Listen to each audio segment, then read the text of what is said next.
আমি ইশরাক জান্নাত মাহি, এসএসসি পরীক্ষার্থী 2025। প্রথমে এই বিদায় মঞ্চে দাঁড়িয়ে আমাকে কিছু বলতে দেওয়ার জন্য সকলকে জানাই অসংখ্য ধন্যবাদ।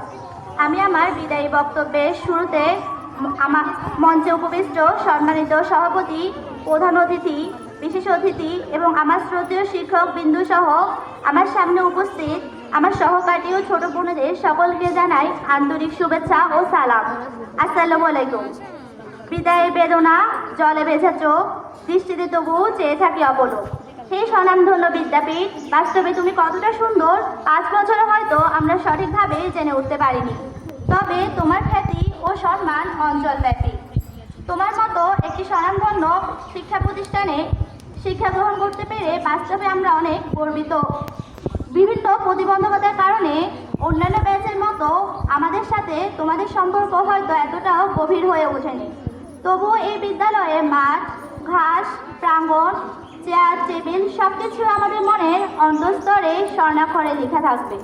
সম্মানিত শিক্ষক মণ্ডলী, জ্ঞানের ব্যাপারে আপনারা সকলেই ছিলেন এক একটি বৃক্ষের মতো, যাদের ছায়ায় 5টি বছর পার করে আজ আমরা দিতে চলেছি একটি বড় পথের পাড়ি।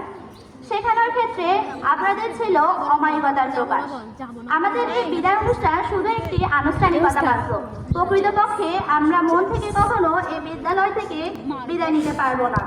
আপনারা সারা জীবন আমাদের অন্তরে দীপ্তিমান প্রদীপের ন্যায় বিরাজমান থাকবেন। শুধু হয়তো সময়টা আর থাকবে না আগের মতো।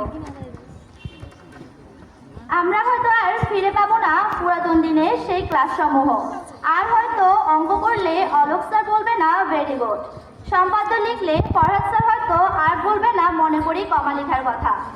আর হয়তো কখনোই শুনবো না বাবু স্যারের মুখে মা বলে ডাকটা। আর হয়তো কোনোদিনও শুনতে পারবো না জেবুন্নাহার ম্যামের উপদেশমূলক কথা, যা আমাদের বাস্তব জীবনে এগিয়ে নিতে অনেক ক্ষেত্রে সাহায্য করে।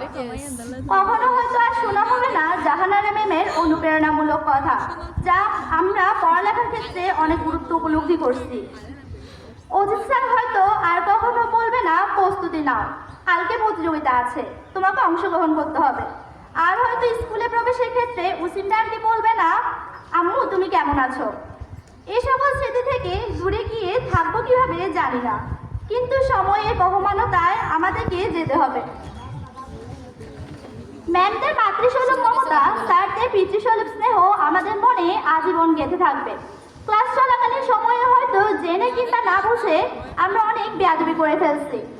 আজকের এই বিদায়ের ফোনে এসে বুঝতে পারছি আমরা কি হারিয়ে ফেলছি, কিন্তু এখন আর পুনরায় ফিরে যাওয়ার সুযোগ নেই।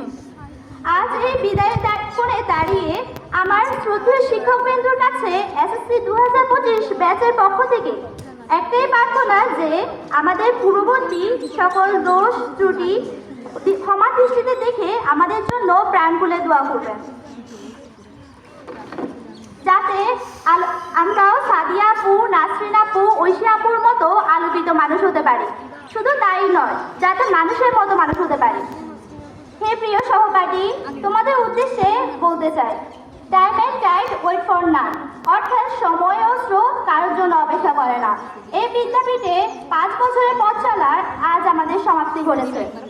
নানান ধরনের প্রতিবন্ধকতার কারণে আমরা হয়তো তোমার সাথে এতটা গভীর হতে পারিনি, তারপরও অল্প সময়ে তোমাদের সাথে ছোট বড় যে স্মৃতিগুলো রয়েছে তা আজ বিদায় নামক একটি বেদনার সৃষ্টি করছে আমার মনে। তোমাদের কাছে একটাই চাওয়া, আমাদের কখনো ভুলে যেও না, সম্ভব হলে যোগাযোগ রেখেও।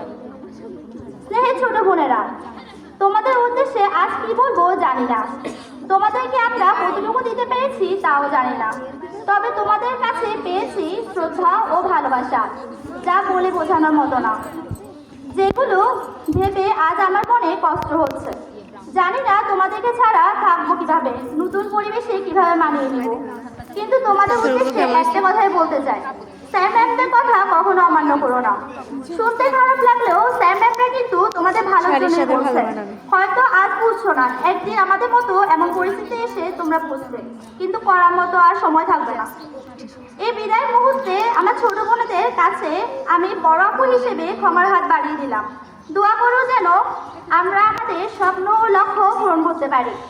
যাতে আমরা একদিন আমাদের একদিন পরিচয় দিয়ে তোমরা বলতে পারো, এই দেখো আমাদের সে আপু।